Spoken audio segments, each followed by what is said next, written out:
Çay getiren çok sağ olsun. Sanatçılarından bir arkadaşlar var. Anadolu Lisesi neticeleri açıklanmış. Birinci. Ne olacak anlatıyorsun sen? Birinci. Sıratı birinci mi geçmişler? Sırat geçme garantisi de var mı?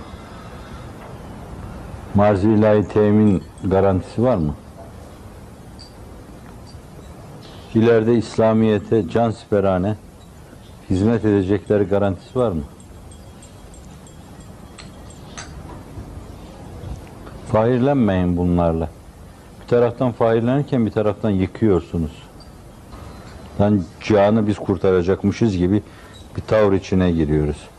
3-5 tane insan, çocuk olimpiyatta başarı kazanınca tamam, cihanı fethettik.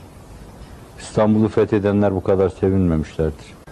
Öyle yapışabilecek fermuar olsa hemen dıştan böyle sürpriz haberlerle geldiğini bildiğim insanların dudaklarına vursam çok iyi olacak.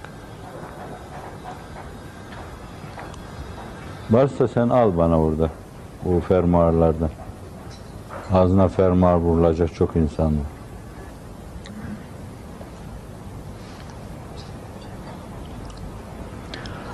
Evet.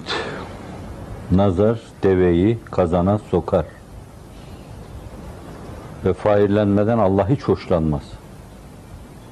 Azamet, kibriya benim ridam ve izarım diyor.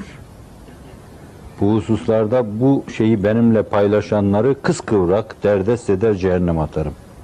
Baş aşağı çukura atarım diyor. Bu hissi benimle paylaşmaya kalkanlar. Bunları Allah'ın bize olan neticesi itibariyle de nimetse şayet.